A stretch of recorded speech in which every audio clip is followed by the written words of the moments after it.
Liberté Télévision, Tozongelbino encore une fois de plus. Pour Solonabino Masolo ya Mboka ou ya Biso République démocratique du Congo. Parce que Tozomona que la situation évolue du jour au jour. Tozomona que Banguna ya Mboka bazo continuer toujours qu'on multiplie la stratégie de la manière à ce que Baluka Batikala le plus longtemps possible dans la zone où les abomos sous occupation, où les abomos sous état, il y a agression, il y a armée rwandaise. Comme Bomoni dans titre Nabiso, la SADC vient de déclarer la guerre contre le Rwanda.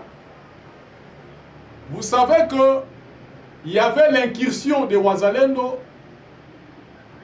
le vendredi au samedi à Goma et le dimanche il y a une incursion. Il y a groupe Potobeni VDP, il y a Wazalendo à niveau il y a Bukavu, puis à niveau il y a plus particulièrement dans la cité à Kavumu. Alors tout le monde dit que le Rwanda, parce que le M23 n'existait pas, le Rwanda a jugé bon de dire qu'il faut SADC na MONUSCO babima.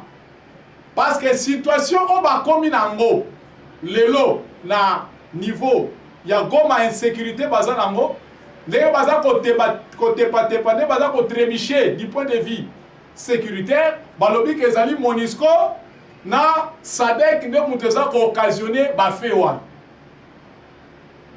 Pour vous dire, pour votre information, il y avait 2000 militaires, il y a FRDC. Bakene bongo na ko se réfugier na base ya MONUSCO. Au moment où nous vous parlons, batika il y a un nombre de 1200. 800 militaires va se volatiliser pour une destination inconnue. À l'instant que nous vous parlons, il n'y a que 1200 militaires au bas de la base à MONUSCO. Maintenant, le Rwanda, voyant que va comme une situation de perdition, parce que là il faut que Rwanda bayeba, mabele on est ça mabele à Congo. Baba kalisi que tant que bazana ba tokotika bango kimi tokotika bango kimi atamba la mokote. Pe ba kozalaka pe na kimi ate ti ba kobima.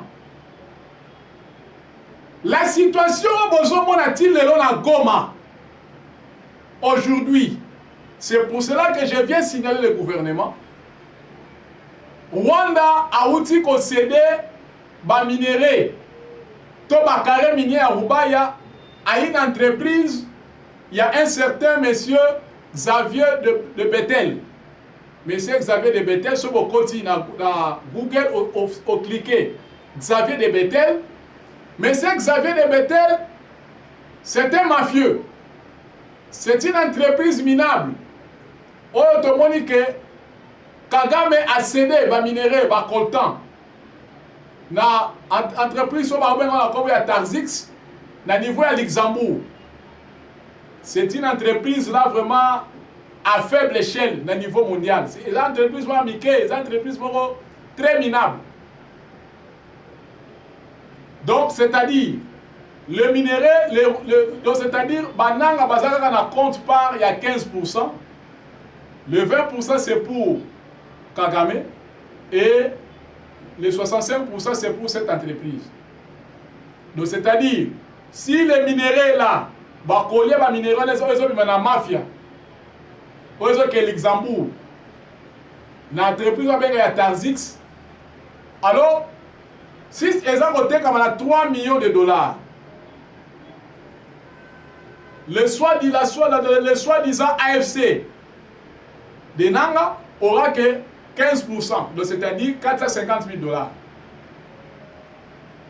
Kagame n'aura que 20% sur cet argent.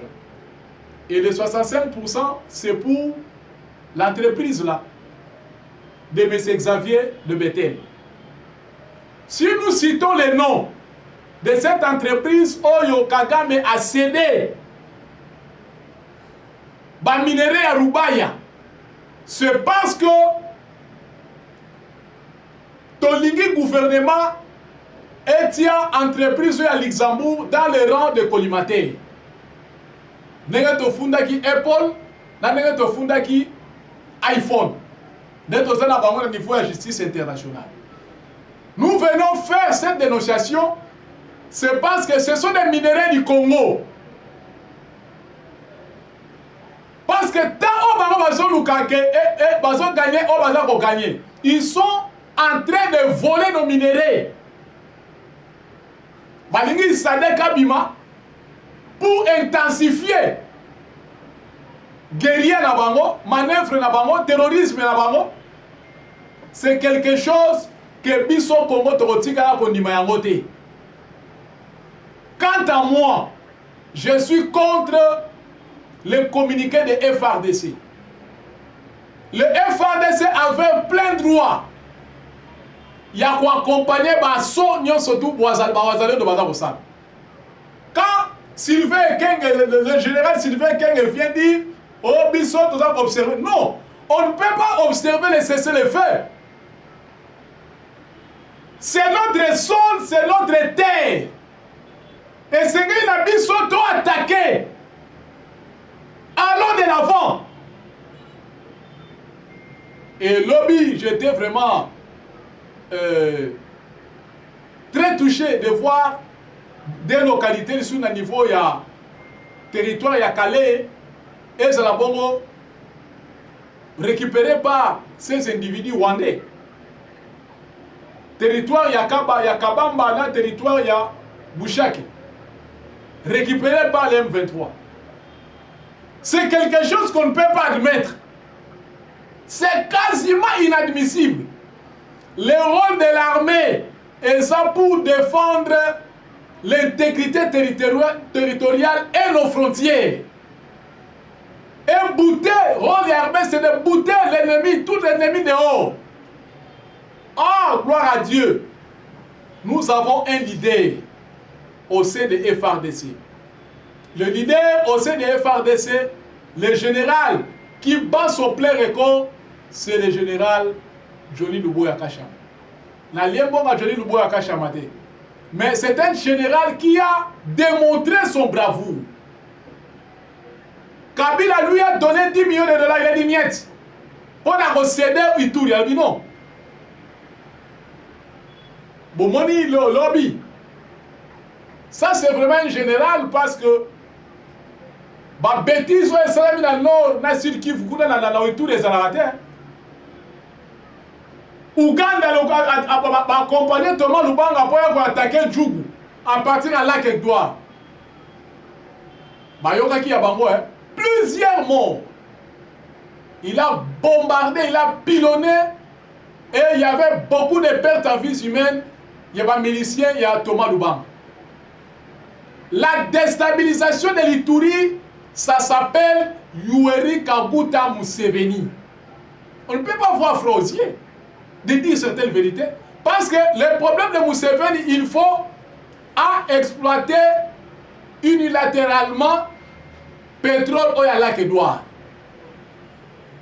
Alors, pour exploiter parce que Ouganda a une aspiration à Bango, il faut voir comme le plus grand pays producteur, il y a pétrole. À partir, il y a pétrole à lac Edouard. Si nous venons dans cette chaîne Congo Liberté, c'est pour vous donner des éclaircissements clairs. Bakodeko, Bazaï, tous ces milices, milices, on a sauté que ça créé dans Ituri, c'est l'Ouganda. Mais ce que vous devez savoir, la tournée du beau-père de Donald Trump était venue pour donner le dernier coup de sifflet final. Il a dit à Kagame, il a parlé à Museveni et il a parlé à Ruto que vous devez vous retrancher sur les affaires du Congo.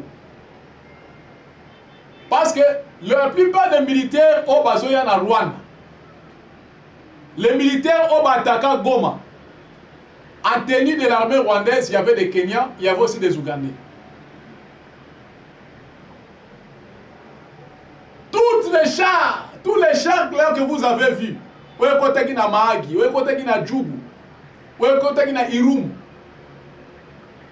C'était dans l'esprit que Luboya Kachama a cédé Ituri avec la grosse somme qu'on allait proposer qui est 10 millions de dollars. Que Bachar Ouana, c'était donné par qui? C'était donné par Joseph Kabila. Oh, Joseph Kabila, Maloba, oh, moi, si que mon mari travaille en silence, c'était l'ancien militaire. Et comment il a dit une autre. Maintenant, il a créé son quartier général maintenant à Gisenyi. Parce que leur plan a échoué. Parce que il y a accord entre les Américains et les Congolais. Les deals là, personne ne s'y attendait. Même les Camérés, même les Sama, Lukonde, même les Bahati, les traîtres là, les 3 traîtres là de l'Union sacrée. Même Sama Lukonde, non, ce n'est pas ma petite soeur, je ne connais pas la... Mais qui s'excuse s'accuse. Nana Tounio. Je ne le connais même pas. Nana Tounio. Nana Bolengite, Bolenga bien. Et le peuple congolais, vous devez savoir que tous ces mondes au Bala qui combattent complices à M23, ils seront arrêtés. Ils seront arrêtés. Constant Moutam, un ministre populiste, parce que là, moi je suis tshisekédiste. Un kabiliste ne peut pas nous apprendre l'état des droits. Constant Moutam, c'est l'heure est venue. Pourquoi pas Kabila s'est prononcé? Pourquoi pas qu'on ait maintenant une injonction judiciaire, va saisir, va bien sur toi Kabila? Mais pour Kabila, maintenant, tiens la bouche cousue. Hein? On a dit que poison. On m'a empoisonné. Ok, buzz. Tu as voyagé. Tu es allé. Namboko Kenda Kiwan. Papa, faut que ma service, ma caméra service à renseignement qui n'a mukomo na yo. Et le président de la République est au courant de tout. Tu as rencontré un homme. Et aux autres soit fait instruction tout en étant membre du gouvernement. Où il a dit que un projet à réforme, va prétendre réforme. Où en sommes-nous? Ce sont des instructions au bazo Pesayo en coulisses. Constant Moutama, n'est-ce pas que vous avez dit enfant, fils chéri, il y a Joseph Kabila. N'est-ce pas que fils chéri il y a Joseph Kabila? Il faut évacuer. Au Lobara un jour que le président du Tshisekedi n'a pas votre niveau. On veut de te mettre ministre de la Justice. Et puis, pourquoi va être ministre de la Justice? Tu sais le pourquoi? Et je dis, et je te le promets, quand la image oyo, le gouvernement oyo zoya ozalate. Ngalo bakaboye. Ozalate. Zwa image oyo à Congo Liberté. Ba la Congo Liberté, bon retenir ka vidéo. Oza na lingi osala même na TikTok garder. Constant Moutambo, Rosalate. Parce que ce que tu faisais, c'était que du populisme. Kabila, est-ce que Kabila va bien Kabila, tonton Dimayo? Kabila va bien Jeannette? Kabila va bien Kazoé? Pourquoi ils ont fui? Lobby Womonaki a Sceaux. Il y a service à renseignement à la 18e rue, dans l'une des résidences, il y a Olive Lembi. Alice Jacques Dani a tout dit. Hein? Et c'est pour cela que je demande au service de renseignement pour protéger Indien One. Parce qu'il y a un plan où ils sont bien préparés par les Indo-Pakistanais et les Libanais. Bazo Lukaba empoisonné ou soit va faire assassiner. Parce qu'il a dévoilé les secrets. boyebi ke yende mutu akoti ba moto ebele awa kokoti akoti ba moto ebele awa na bendie ebele bakoti awa. Et la plupart des Indo-Pakistanais qui venaient ici, c'était que des experts militaires. Bah, ça va montage, il y a des armes. Ces gens-là montaient des armes, là-bas ici, là-bas moto. Parce que ça, là-bas, tout Moussoussou, qui était sur place là-bas, bah, le but que vous avez des pièces, il y a des motos, vous avez accès, mais ça, là-bas, carton, Moussoussou, qui est côté, vous avez comme arrêter la carte indien. C'est comme aussi égal. Il y a maman livre l'homme. Il y a comme ça importation de armes. Et l'homme va être à Kinshasa, il va ressentir ma peine à Katanga. Il ressent ma peine à niveau à Katanga. Parce que mission la bagarre qui va monter, c'est le montage, il y a des armes à niveau. Il y a Kinshasa même à niveau à Katanga. Kabila a acheté des armes. Leur plan, il fallait déstabiliser Kinshasa et Katanga. Pe solution à guerre oyo. Ils ont une solution diplomatique, ils ont une solution militaire. Guerre est aussi dans la Minduki. Et aussi dans la Mukandate.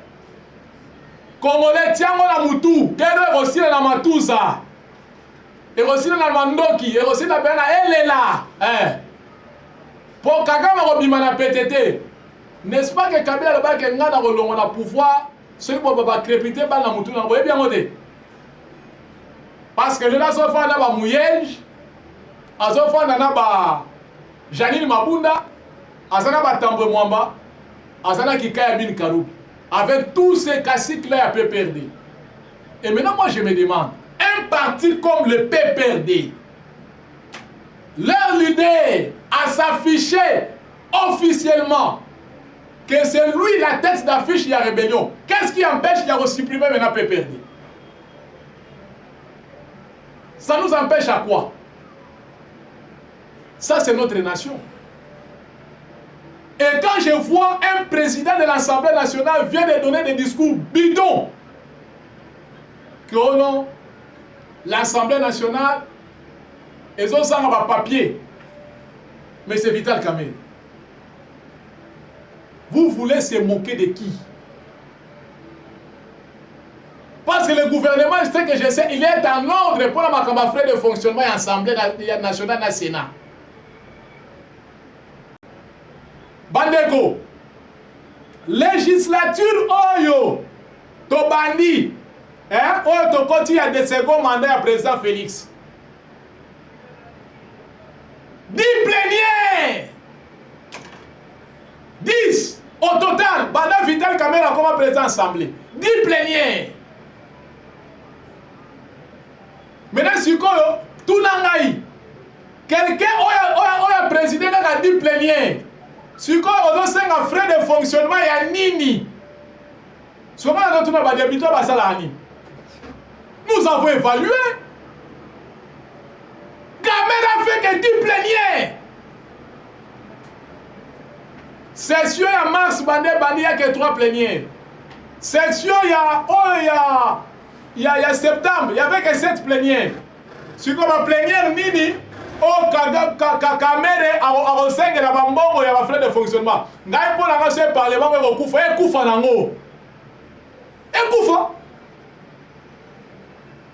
un parlement bidon.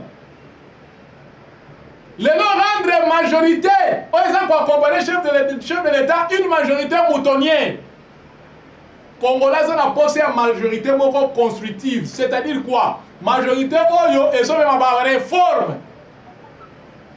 C'est ça dans un cadre démocratique. Tout le monde dit, Papa Mosozanakia, nous avons vu des lois. On les a contre M23. La loi, on a interdit le brassage d'un mixage. C'est quelque chose de bon. Loi, on a parlé sur la programmation militaire, c'est-à-dire combattre un budget armé, qu'on moderniser armée. C'est quelque chose de bon. La loi sur les réservistes, oh les hommes la Kezako protéger par Wazalène. Les trois lois là, ce sont des choses où ils ont démontré fierté. Qui fait la fierté? Il y a Congo. Il y a même des Kangima solo. Pourquoi même 23 bazar le bon non, il faut suppression. Il y a résolution et ça il y a brassage d'un mixage. Pour vous la péter. Mais c'est que le peuple congolais serait boyeba.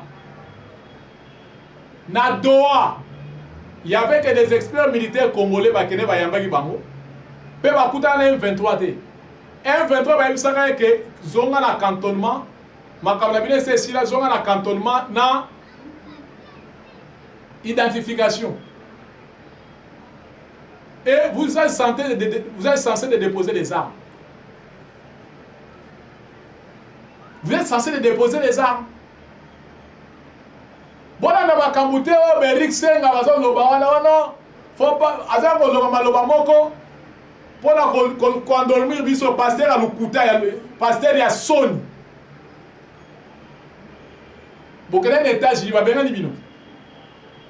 C'est une conne à SCC. On vous a chassé, vous êtes chassés comme des chiens. Chole! Abe Chole! Yebisa biso aux États-Unis, bakanga yi passeport no pendant 2 jours. Yebisa biso! Abe Chole! Bakanga yi passeport no pendant 2 jours. Pourquoi?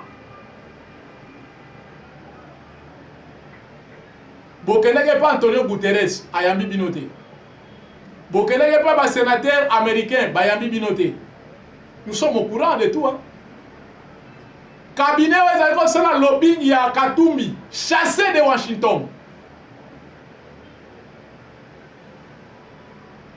Il y a de pleurs et de graissements dedans, de l'autre côté là. Pourquoi? Parce que ces gens-là, ils se sont ligués.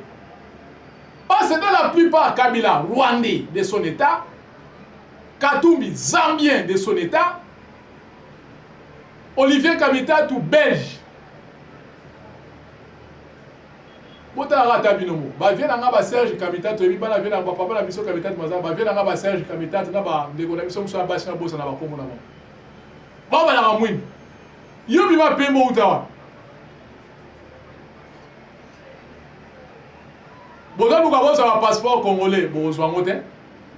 Bozwa ngo souté, bokolemba loso. Bozwa te. D'ailleurs, Moïse Katumbi, c'est depuis 2014.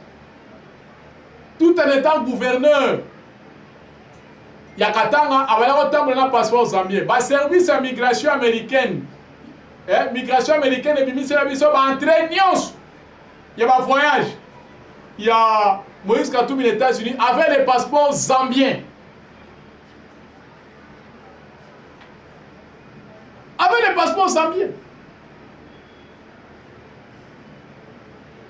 Donc pour vous dire que l'heure est tellement grave, ce que les M23 ont fait na base de MONUSCO, c'est la MONUSCO va riposter énergiquement. Et bon, il n'y avait pas de mort na base de MONUSCO, mais ils ont largué des bombes. C'est une provocation. Kagame ne sera pas en mesure de faire face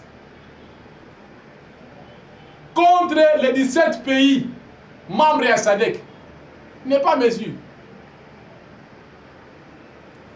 Les Sud-Africains sont plus rancuniers que les Congolais. Et là, on a fait Ramaphosa n'est pas pasteur comme le président Félix. Parce que le président Félix, il a les attitudes d'un pasteur. Mais Ramaphosa, c'est un révolutionnaire, c'est un syndicaliste. Les syndicalistes, ils ont le sang chaud. Parce qu'il était membre d'un syndicat en Afrique du Sud. Un leader du syndicat. C'est comme Lula, qui était syndicat, c'est comme Laurent Gbagbo. de la Côte d'Ivoire. C'est aussi un ancien syndicat. Parce que Nayebi, papa, dans l'histoire, il y a un syndicat dans les années 89.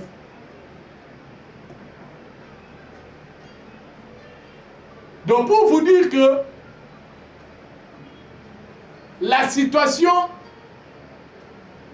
et loko yo ba Rwandais ba libongo ba Rwandais ba kosani ba kozwa mbano nango. Ba kozwa mbano nango.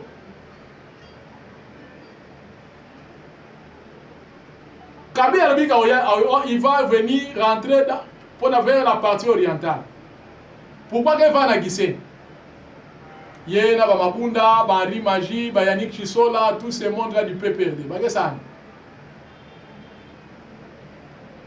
Peto yebi basé belé awa, même na opé tout près à présent Félix. Basé na bangé belé, mais baso banga si vraiment que dit toke kuna ndeni. Même les bases, ils sont toujours en connivence avec le président Félix, avec Kabila. Des caméras, ils sont avec Kabila. Laurence Kanyuka, le directeur de communication du M23, membre de l'INC.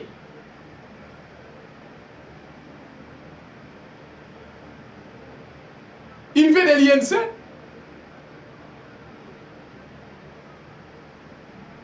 Donc ce n'est pas le temps où Congo doit se laisser souffrir. Tu sais qu'il va quitter le pouvoir un jour, parce qu'il quittera à l'éternité. Mais Congo et nous allons placer au sommet de l'État un patriote. Rwanda aux hommes soir, aux Centrafricains, aux Zambiens. Non! Étrangers, on s'en sous trop dans beaucoup. Nous sommes dans un temps où vraiment éveil et ça m'a cassé dans le cannabis. Congolais, il faut faire la miso. Un tribu qui n'existe pas. Oh, Banemoulin, tribu les Alarawa. Seulement le bagage tribu qui n'existe pas, une tribu qui n'existe, c'est une tribu qui n'existe pas.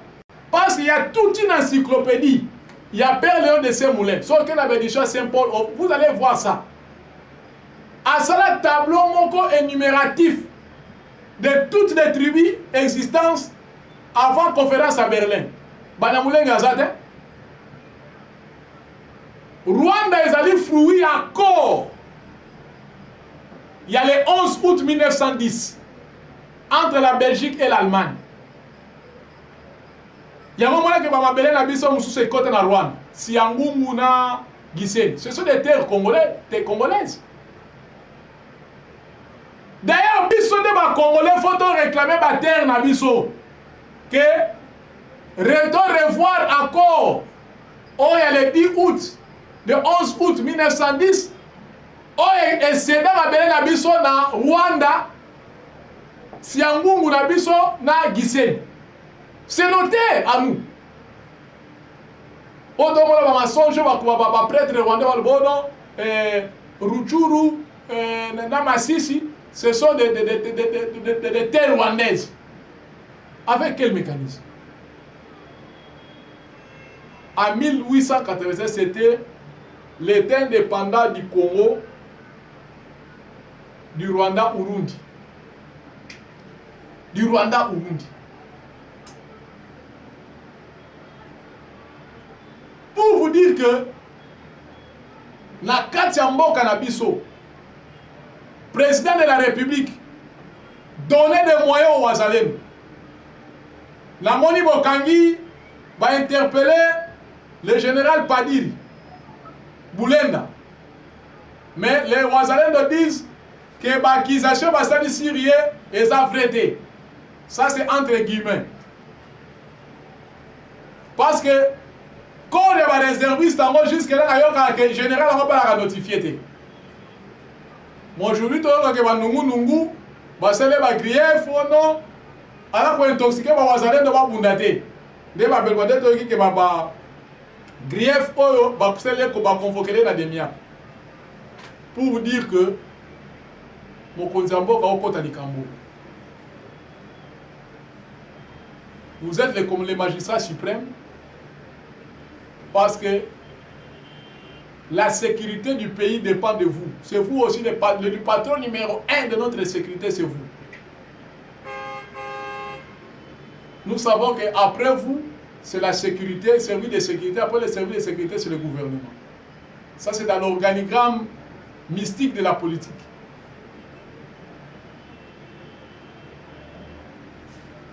Donc, merci peuple congolais. Benanga pena bengayo. Toyaki awa bona mosonga bino masonga mboka na kati ya Congo Liberté Télévision. Plus 243 81 043 12 40 plus 243 81 043 12 40. Ciao.